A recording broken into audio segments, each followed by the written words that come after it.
मेरी माँ की एक आंख थी और वो मेरे स्कूल के कैफेटेरिया में कानसामा थी, जिसकी वजह से मैं शर्मिंदगी महसूस करता था, सो उससे नफरत करता था। मैं 5वीं जमात में था कि वो मेरी क्लास में मेरी कैरियर दरियाफ्त करने आई। मैं बहुत तिलमिलाया कि उसको मुझे इस तरह शर्मिंदा करने की जुर्रत कैसे हुई। उस वाक़ये के बाद मैं उसकी तरफ लापरवाह बरतता रहा और उसे हिकारत की नजरों से देखता रहा। अगले रोज एक हमजमात ने मुझसे कहा, ओह, तुम्हारी माँ की सिर्फ एक आंख है। उस वक्त मेरा जी चाहा कि मैं जमीन के नीचे धंस जाऊं और मैंने माँ से अलहदगी का फैसला कर लिया। मैंने जाकर माँ से कहा, मैं तुम्हारी वजह से स्कूल में मजाक बना हूं, तुम मेरी जान क्यों नहीं छोड़ देती, लेकिन उसने कोई जवाब न दिया। मुझे नहीं मालूम था कि मैं क्या कह रहा था। मैं माँ के रद्द-ए-अमल का एहसास किए बगैर शहर छोड़कर चला गया। मैं मेहनत के साथ पढ़ता रहा। मुझे किसी गैर मुल्क में तालीम हासिल वजीफा के लिए वजीफा मिल गया। तालीम मुकम्मल करने के बाद मैंने इसी मुल्क में मुलाजमत इख्तियार की और शादी करके रहने लगा। एक दिन मेरी माँ हमें मिलने आ गई। उसे मेरी शादी और बाप बनने का इल्म न था। वो दरवाजे के बाहर खड़ी रही और मेरे बच्चे उसका मजाक उड़ाते रहे। मैं माँ पर चीखा, तुमने यहाँ आकर मेरे बच्चों को डराने की जुर्रत कैसे की। बड़ी आहिस्तगी से उसने कहा, माफी चाहती हूँ, मैं गलत जगह पर आ गई हूँ। और वो चली गई। एक दिन मुझे अपने बचपन के शहर से एक मजलिस में शमूलियत का दावतनामा मिला, जो मेरे स्कूल में पढ़े बच्चों की पुरानी यादों के सिलसिले में था।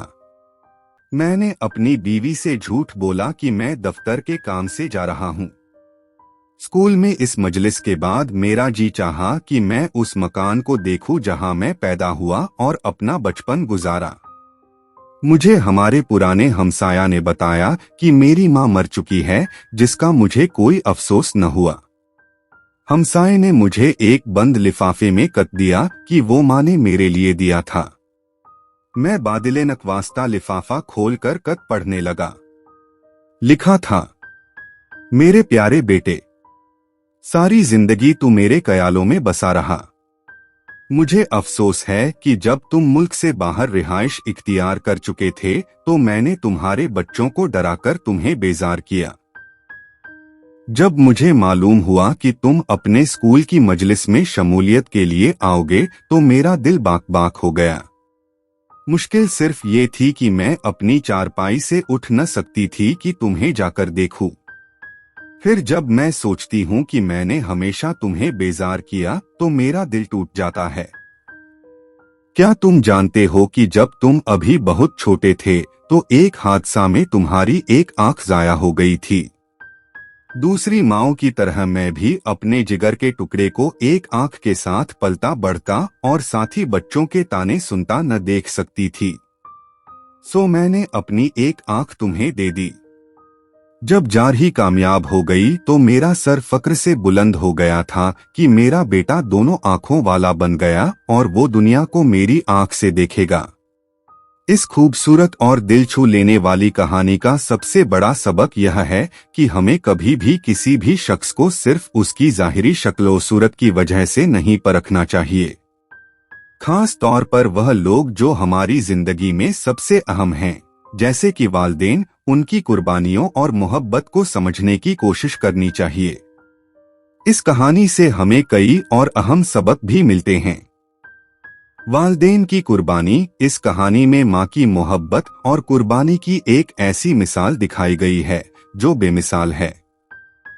उसने अपनी आंख सिर्फ इसलिए दी ताकि उसका बेटा एक आम जिंदगी गुजार सके। वालिदैन की मोहब्बत अक्सर गैरमशरूती होती है और वह अपनी औलाद के लिए हर बड़ी से बड़ी कुर्बानी देने को तैयार होते हैं। पशेमानी का एहसास कहानी में बेटे ने सारी उम्र अपनी माँ को हिकारत से देखा, उसकी कदर नहीं की और उससे दूर रहा, लेकिन आखिर में जब उसे हकीकत का पता चला तो उसे अपनी गलती का शदीद एहसास हुआ। यह एहसास हमें यह सिखाता है कि जब तक मौका है हमें अपने वालिदैन की कदर करनी चाहिए ताकि बाद में पछतावा न हो। माफी और अपनायत। माँ की मोहब्बत में माफी और अपनायत का जज्बा होता है। बेटे के तमाम बुरे रवैयों के बावजूद माँ ने उसे कभी नजरअंदाज नहीं किया और मरने से पहले भी उसके लिए एक खत छोड़ा जिसमें उसकी सारी जिंदगी का प्यार और दर्द पोशीदा था। यह हमें सिखाता है कि माफी और प्यार ताल्लुकात को मजबूत बनाते हैं। यह कहानी हमें याद दिलाती है कि जिंदगी में रिश्ते और ताल्लुकात ज़ाहिरी चीजों से ज्यादा अहम होते हैं। हमें हमेशा दिल से सोचना चाहिए और उन लोगों की कदर करनी चाहिए जो हमारी जिंदगी में मौजूद हैं।